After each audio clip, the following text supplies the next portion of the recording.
White's king is very weak. Can white survive the attack coming after queen e1 check? What do you think? But you know what? Black decides to call out Carlsen's bluff and plays the move bishop c6, asking Magnus whether he really wants to sacrifice on h6 or not. Does he give up the e5 pawn, or does he make his f1 rook happy? Now there is queen h1 check, king goes to h5, and queen h5 ends the game in a checkmate. Hello my dear friend, how are you doing today? Candidate Master Ranveer Mohite here. In this video, I am going to show you a game played between Magnus Carlsen with the white pieces, and with the black pieces is playing Grandmaster Kaan Gokerkan from Turkey. This game was played in titled Tuesday, and what I really like about this game is Magnus plays aggressive looking moves, puts a lot of pressure on black, but black responds appropriately. In the end, we reach that position where Magnus's king is very exposed, black's king also is very exposed. Does the king get checkmated, or does it survive? Let's find out. Magnus opens the game with knight f3, black plays knight f6, white goes g3, d5, bg2, e6, Carlsen short castles. After this, black plays the move bishop e7, and now Carlsen plays d3. After this move, it is clear that Carlsen wants to go for the King's Indian attack. So he's most likely going to play e4 at some point, play queen e2, and just start to attack on the king side at some point. Black plays short castle. Carlsen goes a4, c5, and e4. We have the beginning of the King's Indian attack. Usually, whenever white wants to play e4, he will first play knight d2 and then push his central pawn. What Magnus instead decides to do is he just goes e4, and if black takes this pawn, which he could do, although he didn't do it in the game, what happens is white can take, you can take the queens, and you can play knight into e4. Okay, now black is a pawn up, but what ends up happening is, because there is no e4 pawn, this bishop becomes super active on the diagonal. Now white can play knight e5, for example. There is this bishop lining up on the diagonal, the knight drops back. White can push a5. Now, there is always a threat, a nasty threat of playing a6. So, let's say if black plays knight d7, a6 would be very, very crushing. It's just gonna destroy this pawn structure, and the rook is gonna get active. The bishop is gonna become super dangerous. Black didn't decide to take the pawn. Good decision. And plays knight c6, simply developing his piece. Carlsen plays the move queen e2, protecting the e4 pawn.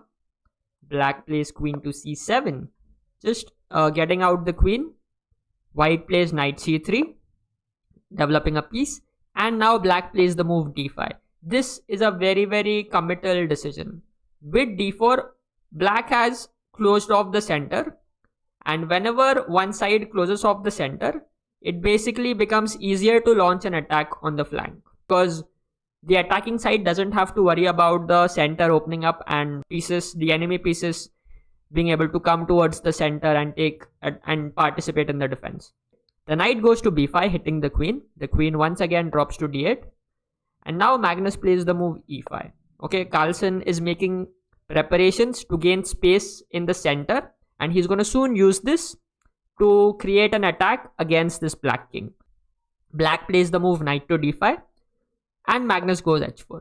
This is a very, very typical idea to take control of this g5 square, because remember, in this position you cannot go knight g5. There are two pieces lined up here, whereas you just have one piece. So that's why Carlsen plays the move h4, taking control of this g5 square.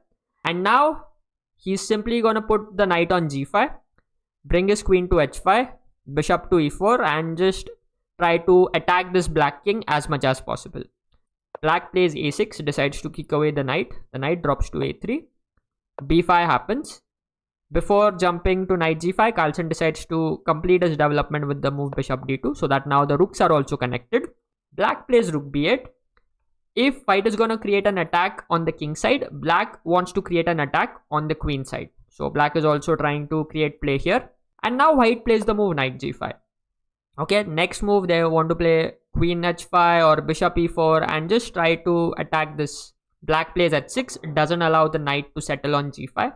Knight doesn't drop back to f3, because what it would do is it would just come in the way of the queen and also come in the way of the bishop. So basically it's making both these pieces unhappy. which is why the knight decides to drop to h3. Black plays the move bishop d7, finishing his development. And now the knight goes to f4. This was another idea of knight h3, to come to f4 and challenge this centralized black knight. Black takes, white takes, and goes knight to b4. Idea of knight to b4 is, at some point if black plays c4, there will always be more pressure because there is a knight on b4. Also, this knight eyes the c2 pawn and doesn't really allow this knight to, jump anywhere it wants. Carlsen plays the move queen to g4.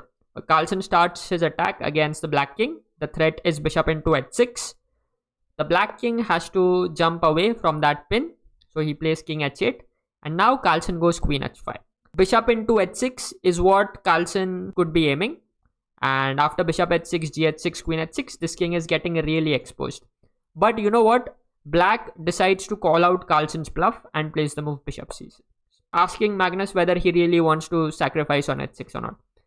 After bishop into c6, knight into c6, which is what happened in the game, Carlsen is not going to play bishop h6. Because after gh6, okay, let's say after this sacrifice, if the queen captures, the king goes to g8. And now this queen needs one more piece that can help it to checkmate the king. So the piece that can come into the game is going to be this rook. So if white plays rook e1, which is very logical, black is going to play queen d5. And now if white goes rook e4, aiming to go to the g4 square, black is going to gobble this e5 pawn. And what happens is that this knight comes to defend the king at the right time. It controls g4, it can go to g6, and basically black is going to defend this position. They are up an extra piece, and if they play well, they are going to convert this into a win. So bishop c6 was a very good move by black. After bishop h6, knight c6, Carlsen doesn't sacrifice on h6 because he sees it. So what he does is that he plays rook e1 first. Now if black plays something like knight b4, now there is actually a sacrifice on h6. Because remember, now after this, you have this rook coming into the game, and it's going to come to g4 and it's going to finish the game. Now after rook e1, black recognizes that the threat to h6 is real, so he plays king h7. Very good move. Now after bh6, gh6, the king keeps the h6 pawn protected. He plays ab5, ab5, and now Carlsen realizes if he has to really break through the defense here, he needs to get one more attacker. Just this bishop and the queen are not going to help. So he decides to bring his knight all the way from the queen side over to the king side. So first he plays the move knight b1. Black plays queen d5, centralizes his queen. The knight goes to d5, f5, the knight comes to f3. Black plays c4, black is trying to open up the queen side. And now Carlsen goes knight to g5 check. So this knight all the way from here goes to g5. And you know what? Black just captures it. Boom, the knight is no more. The knight is died. But what the knight does is that it first of all eliminates one of black's defenders and allows white to capture with the pawn. And now with the pawn here, white can hope to soften up this king side structure of black. Black's king is literally facing a queen, a pawn, and a bishop, and it doesn't have too many attackers near it. Black knows that this could be very dangerous, but still he plays a very, very calm move, rook a8. Because after gh6, which is what happened in the game, black has the move g6, not allowing white to open the position with hg7, and the g6 move keeps the position closed. After queen h4, the queen and bishop, both of them wish that there were no h6 pawn here, so that one of them could use that square to create an attack against the black king. But unfortunately with the h6 pawn here, that cannot be done. Good defense by black. Black plays rook f7, another fine move, keeping the king guarded alongside this 7th rank. These rooks have to come into the game. And this f1 rook is jailed, and it cannot move as long as this rook moves. But the moment this e rook leaves the file, this e5 pawn is going to be lost. So Carlsen has to make a choice. Does he give up the e5 pawn, or does he make his f1 rook happy? He plays the move rook a1. Okay, always active pieces are much better than, let's say, having sad pieces and equal material.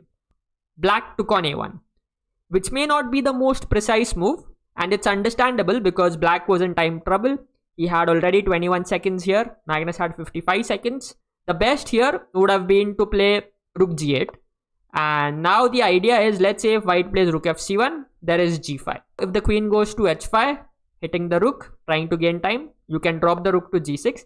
And if white captures here, the center collapses. And after the center collapses, it's the white king that is going to come under attack, not the black king.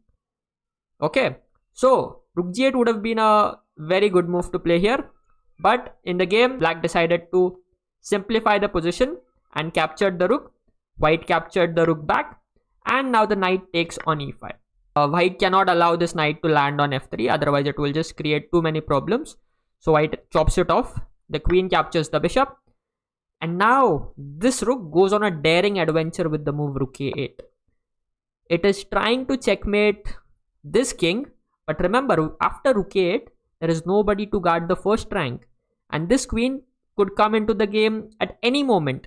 But the lone queen is not enough to give a checkmate. So black decides to play the move f4. Okay, black needs someone who can help this queen to checkmate the king. And now in this position, Carlsen plays a very, very daring move to play queen to d8. Very dangerous. Both of white's pieces are now engaged in trying to checkmate this king. But at the same time, white's king is very weak. Can white survive the attack coming after queen e1 check? What do you think? Let me know in the comments below. Do you think white is going to survive it? Type yes if you think it is. Type no if you don't think. Let's see what happens. If the queen goes to e1 and gives a check, this king has only one square to go. And that is the g2 square. If it goes to h2, there is just check. And let's say after this, there is just a simple checkmate here. And let's say if the king goes to h1, there is at least a draw with this. Not even a draw, I think, after king h2. Takes. This rook is going to come into the game. And black is soon going to checkmate this king. Okay, so this doesn't work. So, after this check, the king has to go to g2 to keep this pawn protected. f3 check. Now there is a pawn to help this queen checkmate the king. Where does the king go? If you said king h3, you are completely wrong.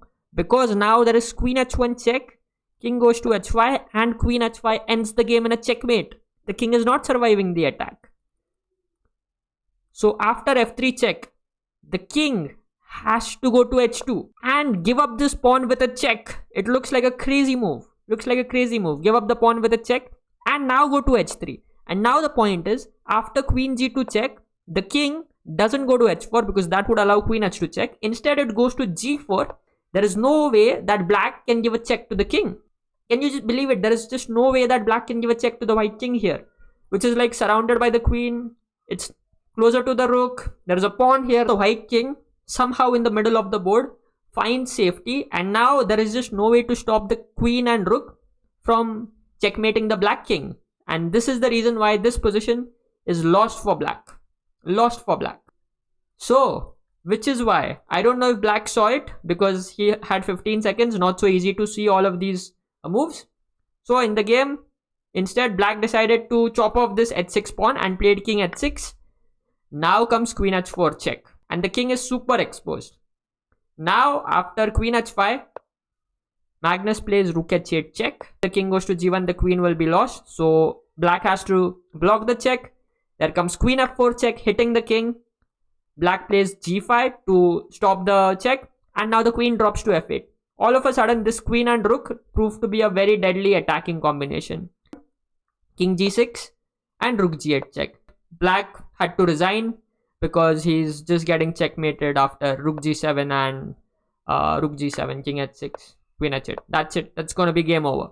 So black resigned after rook g8. Carlsen won a very, very intense battle. Black played well, but in the end, just I think he came down on time, and that didn't help his cause much. And I don't know what happened later, but Carlsen dropped out of this title Tuesday. I don't know why. If any one of you knows, please let me know in the comments why that happened. Yeah, that is it. Thank you very much for watching. Here's another video of Magnus Carlsen you can watch.